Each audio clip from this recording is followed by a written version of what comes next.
আসসালামু আলাইকুম ভিউয়ার্স। আজকে আমি চলে এসেছি বগুড়ার শহরের একটি দর্শনীয় স্থান মহাস্থানগড়ে। ঠিক আছে, বাংলাদেশের অন্যতম প্রাচীন যে নিদর্শনগুলি রয়েছে এই মহাস্থানগড়ে। ঠিক আছে, আজকে এই মহাস্থানগড়ের সব কিছু আপনাদেরকে এই ভিডিওর মাধ্যমে উপস্থাপন করব এবং সব কিছু দেখাবো। সো আমি প্রথমেই মহাস্থানগড়ের যে মাজারটি রয়েছে মাজারের গেট দিয়ে এন্ট্রি নিলাম এবং এন্ট্রি গেটের সাথেই কিন্তু আপনারা চাইলে গাড়ি বা বাইক নিয়ে আসলে পার্কিং করতে পারবেন। আর এই সিঁড়ি বেয়ে ওপরে উঠলে প্রথমেই এই মহাস্থানগড়ের লাইব্রেরি এবং ডান পাশে যে মন্দির রয়েছে সেটা দেখতে পাবেন। আর এই 20 থেকে 30 ফুট উচ্চতার সিঁড়ি বেয়ে আপনাকে কিন্তু এই গড়ের উপরে উঠতে হবে। সো এই গড়ের উপরে উঠলে আপনারা দেখতে পাবেন যে মাজার শরীফ রয়েছে, সুলতান সাহেবের মাজার শরীফ, সেই মাজার শরীফ কিন্তু দেখতে পাবেন। এবং ডান পাশে মসজিদ রয়েছে, যারা নামাজ পড়তে চান শুক্রবারে আসলে অবশ্যই এই মসজিদে নামাজ পড়ে যাবেন। এখন মুসলমানদের জন্য নামাজ পড়া এবং জায়গা রয়েছে। সেখান থেকে আমি একটু বাম দিকে হয়ে মাজার শরীফের যে পিছন সাইড রয়েছে সেই রাস্তা ধরে সামনে আগাতে থাকি। একটু এখানে আসলে আপনারা বিভিন্ন রকমের মানুষ দেখতে পাবেন, তবে সাবধান থাকবেন। এখানে কিন্তু ভণ্ড পীর, ভণ্ড ফকির বিভিন্ন রকম বেশ ধরে চেয়ে থাকে, বিভিন্নভাবে আপনার থেকে টাকা নেওয়ার চেষ্টা করবে। সো আপনারা সবাই সাবধানে চলাফেরা করবেন এই এরিয়াতে। তো যারা দান খয়রাত করতে চান অবশ্যই এখানে বিভিন্ন রকমের ফকির মিসকিন আছে, তাদের প্রত্যেককে আপনারা দান খয়রাত করতে পারবেন।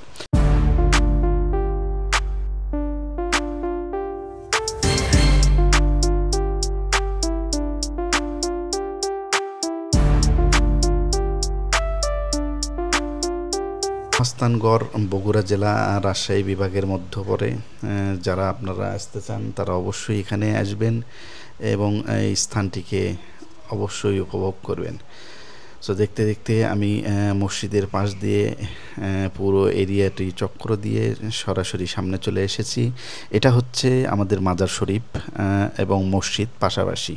সো আমি আপনাদেরকে মসজিদটি দেখাই দেব। এই যে হচ্ছে মসজিদ, যেখানে মুসলমানেরা নামাজ পড়ে এবং তাদের জন্য দোয়া খয়রাত করে। এই যে সামনে যে বিল্ডিংটা দেখতে পাচ্ছেন সাদা কালারের, এটা হচ্ছে শাহ সুলতান সাহেবের মাজার। ঠিক আছে, সো এই মাজারের ভিতরে আমি যাব, প্রবেশ করব এবং আপনাদেরকে দেখাই দেব। মূলত এখানে আমি ঢুকে আমার নিজের জন্য এবং মাজার জিয়ারত করব। ঠিক আছে, মাজার জিয়ারত করে কিন্তু আমি সেখান থেকে চলে আসব।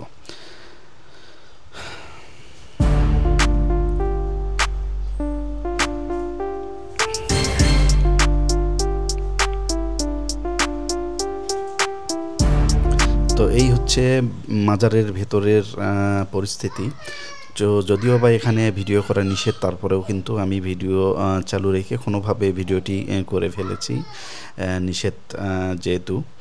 তো এইখানে অনেক ইতিহাস, কিন্তু এই স্থানীয় লোকেরা এই হজরত শাহ সুলতান মাহমুদ বুলকি রাদিয়াল্লাহুর এর মাজার, যে মহাস্থান বাস স্ট্যান্ড, এখান থেকে কিন্তু পশ্চিম দিকে এর অবস্থান। ঠিক আছে, সো এখানে আমি কিছু দোয়া করি এবং কবর জিয়ারত করে এখান থেকে চলে আসি। ঠিক আছে, আপনারা চাইলে কাজটি করতে পারেন। সেক্ষেত্রে এখানে আশেপাশে অনেক ভণ্ড পীরেরা থাকে, দেখবেন যে ওই দিয়ে সলাই বা ওই আরও কিছু জিনিসপত্র আপনাকে দিয়ে তারা বলবে যে টাকা দিতে হবে। ঠিক আছে, সো এগুলো করবেন না। আপনারা চাইলে এমনিতেই এসে এখানে দান বক্স রয়েছে, দান বক্সে দান করবেন এবং দোয়া করে চলে যাবেন।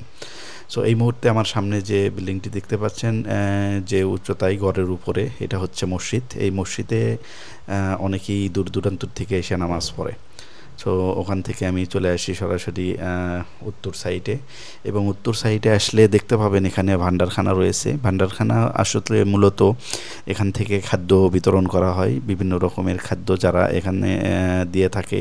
সেখান থেকে আবার এখানে যারা আশ্রয়কৃত ব্যক্তিরা থাকে বা দূর দূরান্তর থেকে আসে, এখানে কিন্তু খাদ্য এখান থেকে সংগ্রহ করে তারা খেয়ে থাকে। সো এই মুহূর্তে আমি ভান্ডারখানা থেকে একটু সামনে আসলে এরকম বিস্তৃত একটু ভিটা দেখতে পাবেন। এইখানে কিন্তু বিভিন্ন রকমের ভণ্ডপীরের অবস্থান রয়েছে, বিভিন্ন কালারের ভণ্ডপীর রয়েছে। এইগুলো ভণ্ডপীরের ধোকায় কখনো পড়বেন না, খুব সাবধানে এখানে চলবেন। সো এই বরেন্দ্রভূমিতে আসবেন, ঘুরবেন এবং সুন্দর সুন্দর দর্শনীয় স্থানগুলো অবশ্যই দেখবেন।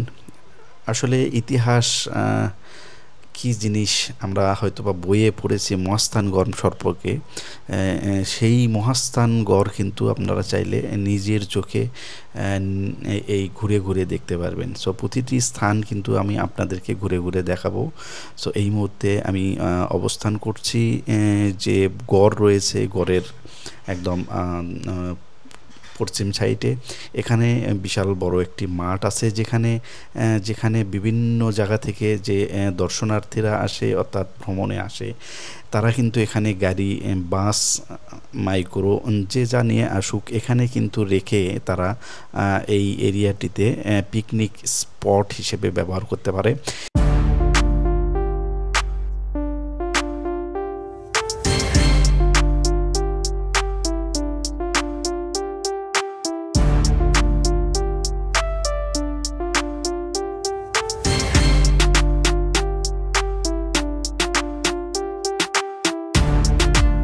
রয়েছে মেলা। আমি যদি মেলার ভেতরটা আপনাদেরকে একটু দেখাই তাহলে এরকম একটি পরিস্থিতি দেখতে পাবেন, যেখানে ছোট বড় মাঝারি সবাই সব কিছু কেনাকাটা করতে পারেন।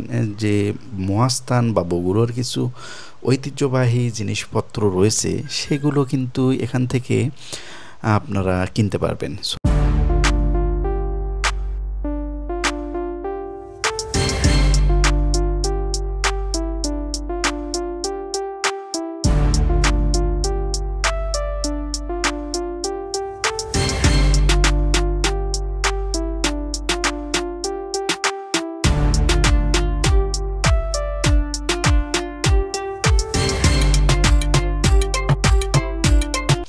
সো এই হচ্ছে মোটামুটি মার্কেট।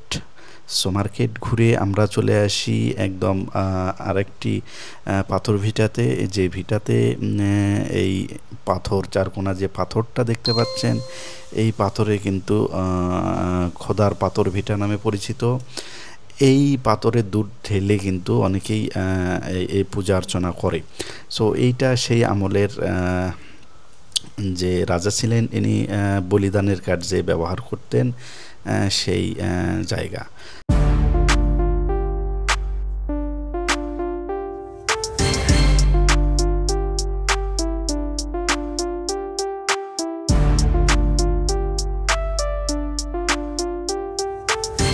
কিন্তু ঘাটে পশ্চিমে যে বড় কূপটি রয়েছে, বাংলাদেশের অন্যতম প্রত্নতাত্ত্বিক নিদর্শন একটি। কথিত আছে যে এই কূপের পানি পান করে নাকি পরশুরামের যে সৈন্যরা ছিল তারা আহত হলে তারা সুস্থ হয়ে যেত। ঠিক আছে, আমরা বই পুস্তকে পড়েছি এই সেই কূপ। ঠিক আছে, একদম ভেতরে এখন আর পানি নেই, মোটামুটি ময়লা আবর্জনায় ভর্তি।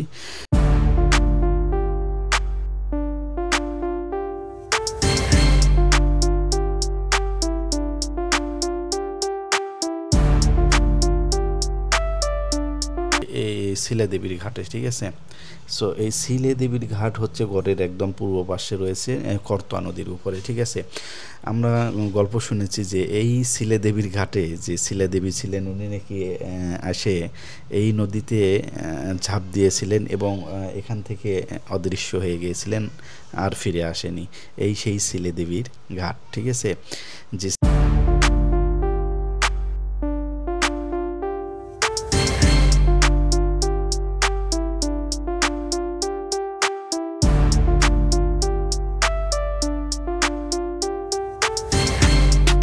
তো শিলে দেবীর ঘাট ঘোরা শেষ করে আমরা চলে আসি মস্তান জাদুঘরের দিকে। এখানে অনেক ঘোরাঘুরির পরে যারা কিছু খাওয়া দাওয়া করতে ইচ্ছুক, এবং এখানে পার্কিং এরিয়াও রয়েছে।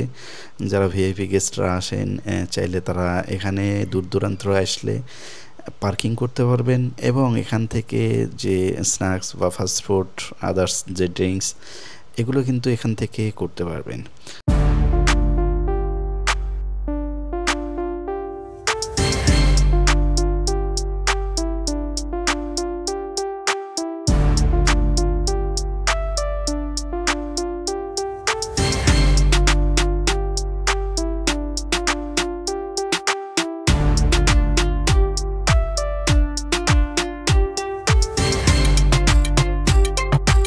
তো এরপরে আমরা গোবিন্দ ভিটও দেখব এবং এখান থেকে জাদুঘর দেখার চেষ্টা করব। সো এই যে ব্রিজটা দেখতে পাচ্ছেন এখন, এই ব্রিজটা হচ্ছে, এটার নাম হচ্ছে বিমানঘাটা। সেই সময়কার রাজারা যে জাহাজ চলে আসতো এই নদী দিয়ে, নদীটা জাহাজঘাটা নামে পরিচিত। আর এই ব্রিজটাই মূলত এই জায়গা।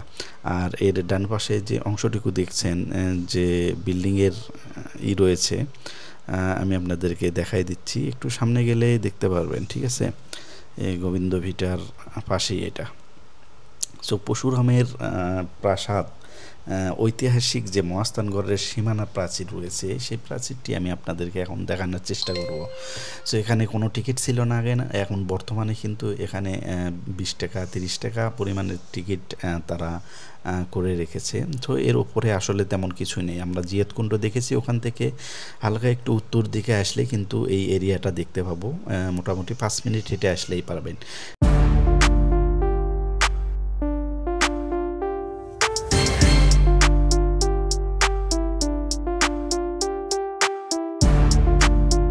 এখানে জাস্ট এই যে ফুলের গাছগুলো লাগানো আছে এবং যে প্রাসাদের প্রাচীরগুলো ছিল, এই প্রাচীরগুলো দেখা যায়, মানে আগেকার যুগের যে প্রাসাদ বা প্রাচীর, এটাই শুধু দেখতে পাবেন। সো এটা হচ্ছে গোবিন্দ ভিটার যে গেটটি রয়েছে, এই গেটটি। সো এই গেটটি এখান দিয়ে ঢুকতে গেলেও আপনাকে 10 টাকা টিকিট করে কিন্তু এই গোবিন্দ ভিটায় ঢুকতে হবে। গোবিন্দ ভিটার অপোজিটে আমরা যেটা দেখতে পাচ্ছি, এটা হচ্ছে মহাস্থানগড় জাদুঘর, ঠিক আছে? এই গেট দিয়ে আপনারা জাদুঘরে প্রবেশ করতে পারবেন এবং জাদুঘরের ফ্রন্ট পেজে আপনারা ফুলবাগান এবং অনেক রকমের গাছ দেখতে পাবেন। তারপরেই কিন্তু রয়েছে জাদুঘরটি। আর এখানে প্রতিজনের মূল্য, টিকিট মূল্য 30 টাকা করে দিয়ে আপনাকে এখানে ঢুকতে হবে।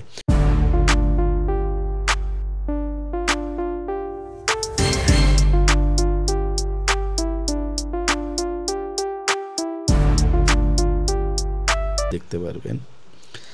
তো জাদুঘর দেখার পরে আমরা সরাসরি চলে আসি বেহুল ও সখীর যে বাসর ঘরটি রয়েছে, বাসর ঘরে। সো এই হচ্ছে বেহুল ও সখীর বাসর ঘরের সামনের যে স্পেস রয়েছে বা গেট রয়েছে, এখানে 30 টাকা টিকিট করে আপনাকে ভেতরে ঢুকতে হবে। সো এখানে ভেতরে ঢুকলে আপনি যদি বাইক নিয়ে আসেন, সেক্ষেত্রে কিন্তু বাম পাশে এর ভেতরে বাইক রাখার জন্য একটা জায়গা রয়েছে।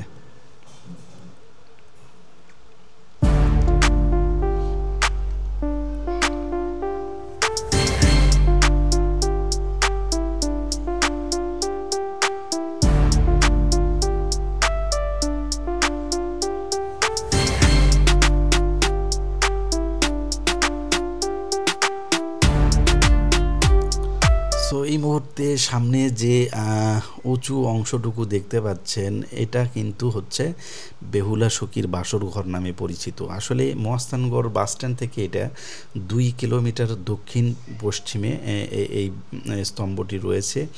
সম্রাট অশোক যিনি ছিলেন, তিনি কিন্তু এটি নির্মাণ করেছিলেন।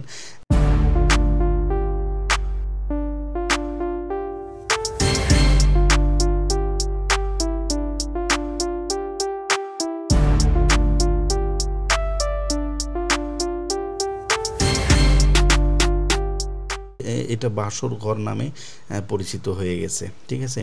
তো তারপর থেকে এটা বেহুলার বাসর ঘর সবাই বলে, সেই হিসেবেই এটা চলমান আছে। সো এখানে মোটামুটি যে আদিম যুগের সুসজ্জিত স্তরগুলো রয়েছে, এটা দেখতে পাচ্ছেন এই মুহূর্তে আমার ভিডিও ক্যামেরাতে। সো চলুন একদম ওপরে গিয়ে আপনাদেরকে দেখাই দিচ্ছি যে কি রয়েছে আসলে এই বেহুলা সখীর বাসর ঘরে।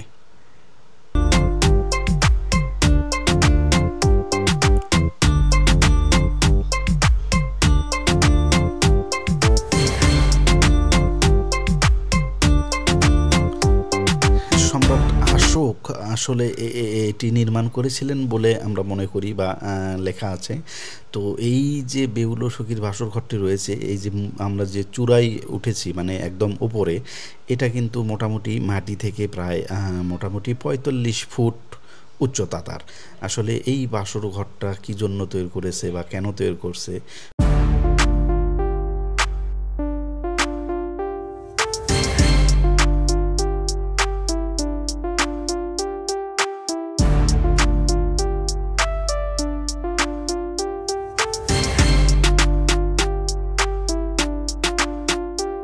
ঠিক আছে।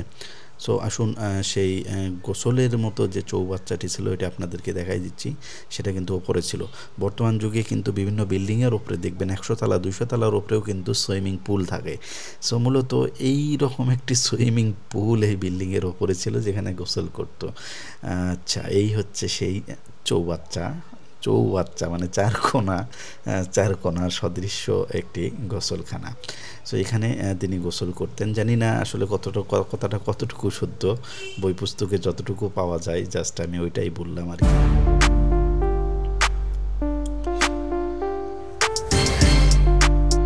সো মহাস্থানের যতগুলো দর্শনীয় স্থান ছিল সবগুলো মোটামুটি দেখাই দিলাম। আপনারা যদি এই দর্শনীয় স্থানে আসতে চান তো সব হিস্ট্রি আপনারা অনলাইনে দেখতে পারবেন, বিস্তারিত আর বলার কিছু নেই। সেই সাথে সব স্থান দর্শন করার পরে আপনারা এখানের যে বিখ্যাত কটকটি, ঠিক আছে, মহাস্থানের বিখ্যাত কটকটি নাসির কটকটি, এখান থেকে আপনারা ক্রয় করতে পারেন। এখানেই এই কটকটিগুলো মূলত 180 টাকা থেকে শুরু করে 220 টাকা পর্যন্ত কেজি বিক্রি হয়। এবং আরেকটি বিখ্যাত কটকটি ঘর রয়েছে।